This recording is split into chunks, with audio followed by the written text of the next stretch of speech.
This video is scheduled to release the day Snezhnaya comes out, and there has been a lot of conversations surrounding the new upcoming characters' visions and weapon types. As exciting as it is to speculate about the future, I want to look back at the 115 playable characters and discover what really is the most common weapon and vision duo. Before I even start to build the chart, my prediction is that Hydro Catalyst will be the most overused duo, and for the least used weapon and vision duo, I'll write down my prediction for Hydro Claymores. If you want to play along with me, pause the video real quick and take a moment to write down your predictions in the comments before we proceed. This is going to be one of my more light-hearted videos, so let's have fun and discover what the answers truly are. First things first, I had to make the chart. Plenty of fans have already made charts for this purpose, but a lot of them, if not most of them, are now outdated, which is not surprising since Genshin releases at least one new character per patch, usually, so I knew I would have to make one from scratch. After about a few hours, I was able to whip this up. I might be an artist, but graphic design is not my passion, so don't tease me too much, okay? This image is fully functional and that's all it needs to be. And I know someone is going to mention this in the comments, but no, I did not include Aloy. She would be tucked into the cryo boat category, but since she is a collab character that many players just don't have or even use, I chose not to add her. Right away, I bet you can see some interesting gaps in the data, but to best understand just how weird the weapon and vision distribution is, I think we need to break down some general statistics first.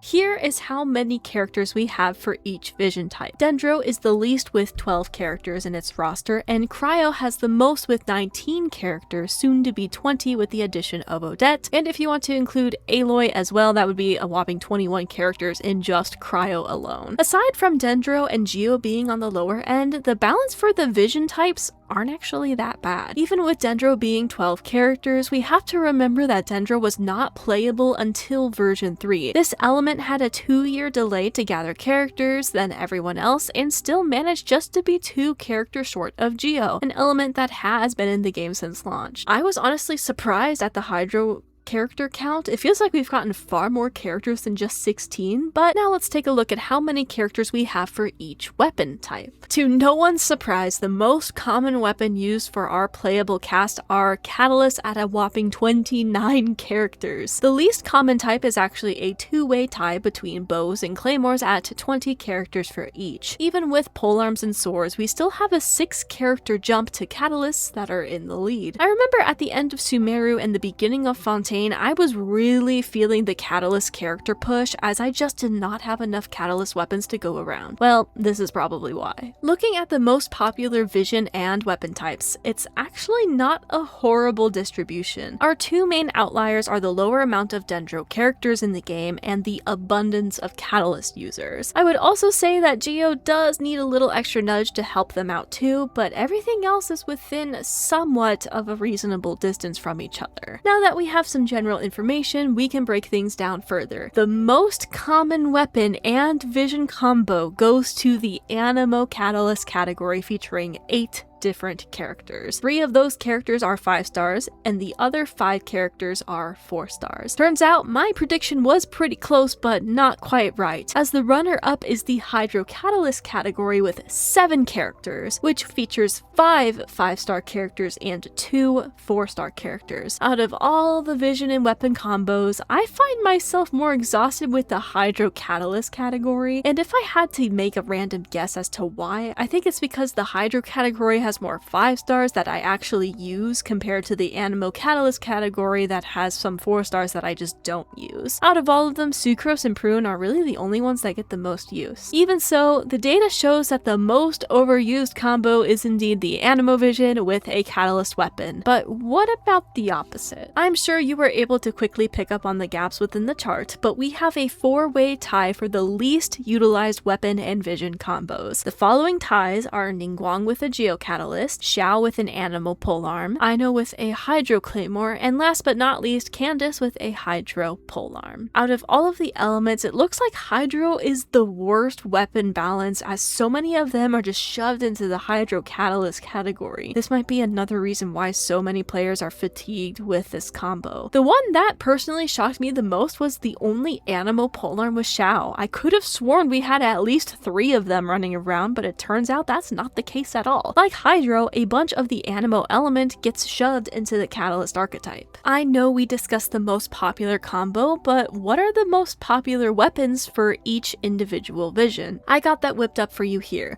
with 3 elements having their most popular weapon being, you guessed it, catalysts. Even so, we actually have 4 elements that have polearms as one of their most common weapons. Electro is the only one with a clear winner in this category, while the other 3 elements tie with another weapon type. Both Cryo and Geo have the same amount of sword characters as polearms, and Pyro characters tie their polearm users with their Claymore users. I know that this chart was made before version 7, but even if I were to include Odette and Alyosha, it doesn't change the charts much. Alyosha is a polearm which is the most common weapon type for the Electro Vision, and Odette would only break the stalemate between polearm and sword users, making Cryo Swords the most popular combo for the Cryo element. I did find it interesting that polearms tied for the most used in 3 elements, not including Electro. It seems that polearms also struggle when it comes to distribution, considering that Anemo and Hydro only have 1 character that uses this weapon type. When looking at vision distribution among weapon types, Dendra was actually doing a pretty darn good job. They had 2 characters in each category, that is, until Nodcry came along. The developer said, you know what we need?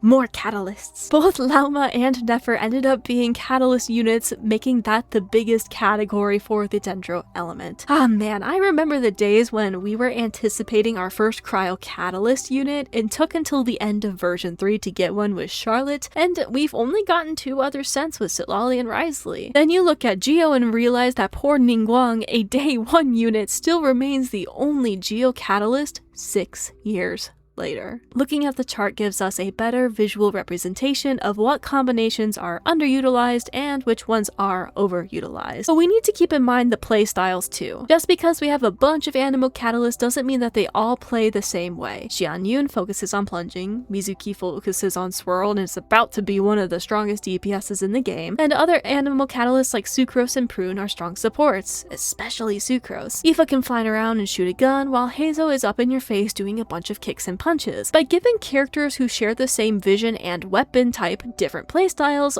it can prevent it from getting stale. Where this unfortunately does not work out is when you keep introducing the same vision and weapon combo with little playstyle variety. I think this might be a big reason as to why the Hydro Catalyst just feels so overdone. Mualani and Nuvolette are the only DPSs and the rest are supports in the Catalyst category. Sure, they support different things, like Mona helps you get giant bursts of damage and Columbina boosts lunar reactions, Kokomi heals, etc., but Hydro itself has been pushed to fill more supportive roles in teams. Add on the fact that only 2 of the Hydro Catalysts are obtainable 4 stars, one of them being Dahlia, who got epically screwed over in his kit, and you're left with a lot of very similar units. I think it's safe to say that Genshin should take a step back from Catalysts and give some love to the underutilized categories. I'd love to see more polearms for the Hydro and Anemo elements. I'd really love for Ningguang to get a buddy who also uses a Geo Catalyst. Since she leans more into DPS, a Geo Catalyst that does more support stuff would be cool. I also hope that Genshin continues to steadily add to the Dendro elements so we get a better variety. I'm not confident that we will be getting a new weapon class or even a new element. I find it funny because when I mentioned adding a new weapon class in my Prune video, many were against the idea. Meanwhile, I see a lot of players on social media begging for a new element to be added to Genshin Impact. I fully understand the concern of adding new weapon types or elements. You do not want to make your game convoluted, and I already see this happening over in Zenless Zone Zero. It started with the Rupture Agent class being introduced in version 2, and lately we've gotten the new Wind element, the new Lumaflex element, and we're looking at a brand new class in the next version. All of these additions are happening back to back, which isn't giving players the opportunity to pre-farm or properly adjust to the new changes. Constantly adding new archetypes to farm for back to back can absolutely be a bad thing, but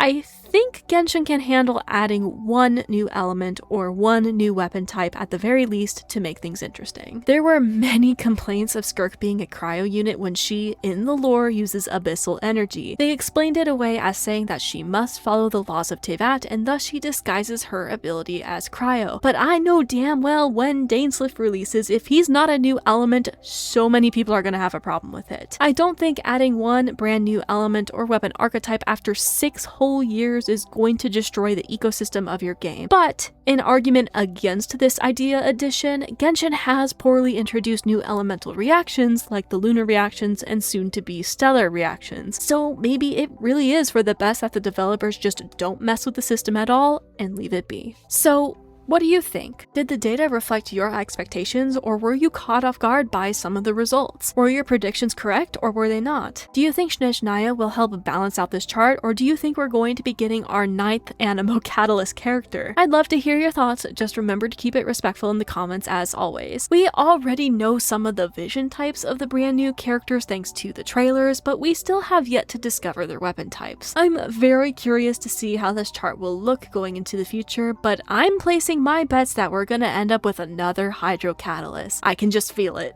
Hydro Catalyst and Animo Catalyst are going to be fighting for that most oversaturated category. If you enjoyed the video, please leave a like and consider subscribing. Now that my college semester is about to resume, I will be going back to 1 upload per week instead of 2. I will try to sneak in a second upload when I can, but going forward, I only plan to have my usual Tuesday video release. With that said, thank you for watching. I hope you have fun exploring Snezhnaya, and I hope to see you in the next video.